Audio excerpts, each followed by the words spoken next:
thoughts. But another thing is that, like, the question was, like, how to love God. So the thing is that God is everything, everywhere, all the time. Infinite, omniscient, omnipotent, omnipresent. So that means that God is in everything. God is everything. God is being everything, everyone. So God is in me, and God is in you, and God is being you, and God is being me. And if God is all-powerful, then the only thing that can truly bestow happiness in a person is God. So what that means is that you the happiness that you get from doing things is actually given to you by God. And then those things are actually being done by God.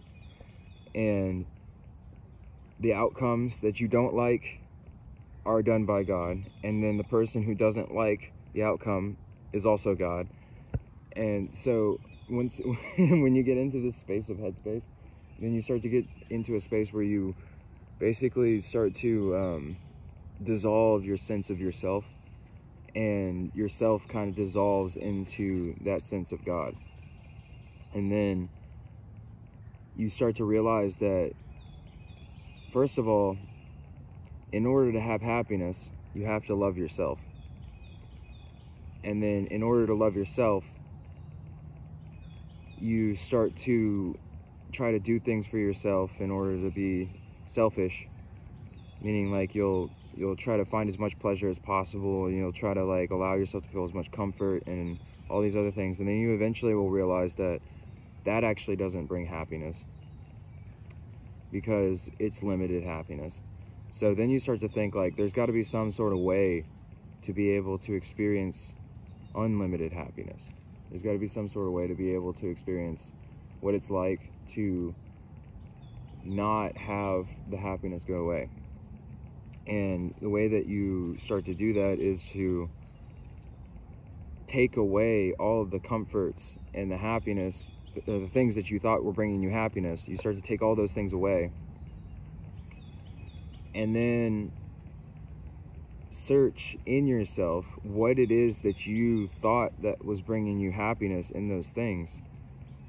And you start to realize that it wasn't those particular actions or things that were bringing you happiness. It actually was you allowing yourself to feel happiness for that reason. So when you go even behind that, then you start to want to, in order to love yourself more, you want to learn how to be able to allow yourself to feel happiness no matter if there's something good happening or bad, no matter what.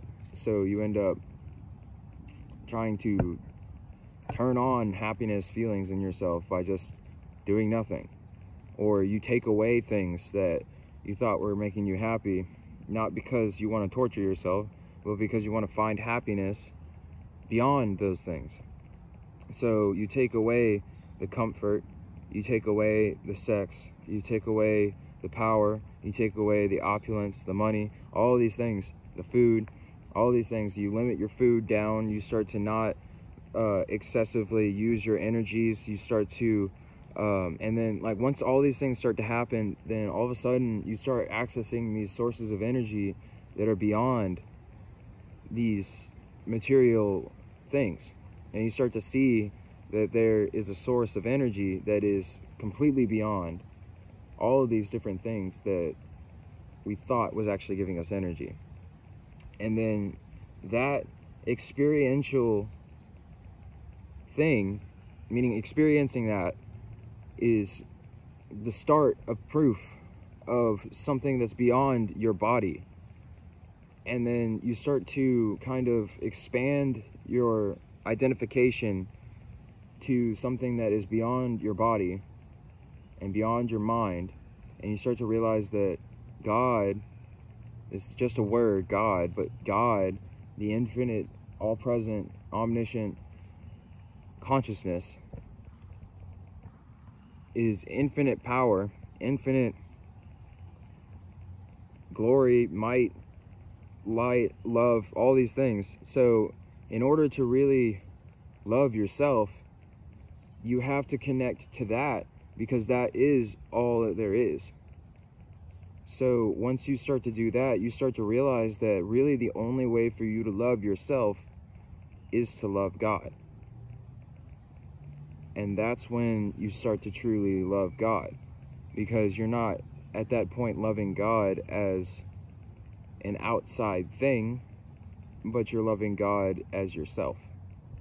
And you start to realize that not only is God outside, but God is also inside. And what that means is that in order to love yourself, you have to love God. And so it starts with a concept of God, and then it starts to see like, okay, I am that thing. I am that. And if I am that, then if I love me truly, then I love that truly too. But then it goes beyond that, in the way that now you start to realize that if I am that, then everybody is that. And if everybody is that, then that means that in order for me to really love myself, I have to love everybody as that. And that's when the oneness starts to come in, because that's when the heart starts opening, is that you start to see that everything and everybody is that. And in order to love God, not only do you have to love yourself, but you also have to love everybody else as yourself.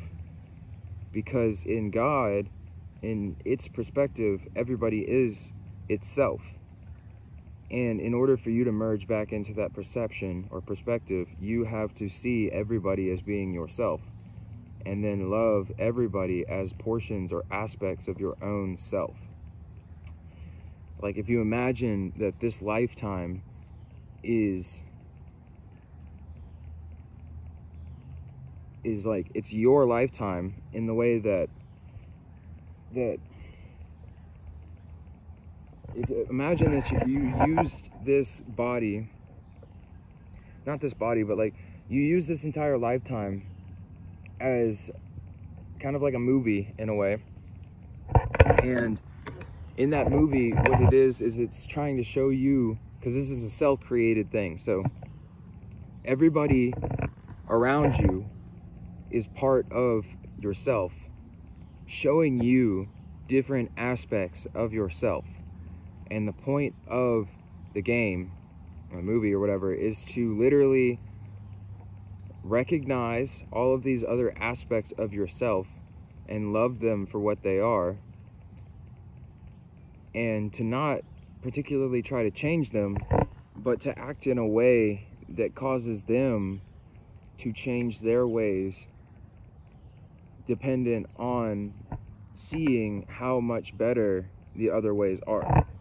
So instead of like forcing other people to change who they are and how they are, you change how you are, and you become so radiant and so beautiful and so wonderful in your own way of being that everybody around you is affected by that in a positive way. Because as reflections of your consciousness, they have to genuinely be affected by your changing consciousness, because as you shift your consciousness, all of the reflections in the mirror are going to start to change to reflect that. The only difference in this realm is that the factor of time makes it to where when you make a change in yourself, then the reflection in the mirror takes a little bit of time to start to shift and morph into what you've changed yourself into, because of a kind of delay of consciousness. Like it would be called like a veil. Like the veil would cause instant manifestation to not be as possible, because the power behind that change has to be fully embodied and centered before the reflection can fully reflect. So it is possible to have an instant manifestation and reflection like that, but you would have to have a full change in your consciousness, and you'd literally have to shift into a different being, and at that point your reality would shift to reflect that. But point being behind all this stuff is that in order to love God, you have to learn to first love yourself, and then you have to go beyond loving yourself by loving all of your creation, seeing yourself as the creator. And then going beyond loving all the creation, you have to see that all the other people who are also creators are part of that one creator, which you are. And in order for you to truly love yourself as the one creator, you have to love all of the other creators for what they're creating, and realize that that is all part of the same will. And then you basically love yourself through everything. And then that is what loving God is to love yourself through everything. To realize that that tree over there is me. And in order for me to love me, I have to love that tree too. And then to go beyond that and say that the squirrel is me, and that person is me, and that alien is me, and that planet is me, and everything is me, you know? So in order for me to love me truly as God, I have to love everything. And that's how you love God. And then once you start really truly doing that, then a lot of times you'll just melt, meaning your heart will just melt in love. Because once you start like really even going into like different things that really truly manifest, or like they're actually supposed to be manifestations of God, that's when your heart starts really melting even more, because it's purity that really starts to get you. Because once you become pure, then when you see purity outside, it makes you really, really happy to know that you're going back towards that. And that purity is what is beautiful. And the purity is what is amazing and wonderful. And really all we want is just to purify ourselves so that we can experience the love of God again. And then before we die, we want to be able to direct our consciousness to that love so that we can escape the kind of perpetuation of an existence of suffering or pain. Because I feel like at the time of death, that's when you're really truly tested on your love of God. It's like if you can disregard your body, your mind, all these different things that are happening as you're dying, and put all of your attention onto God, that's when you can truly go to God. So I guess that's that. So God bless you. Thank you.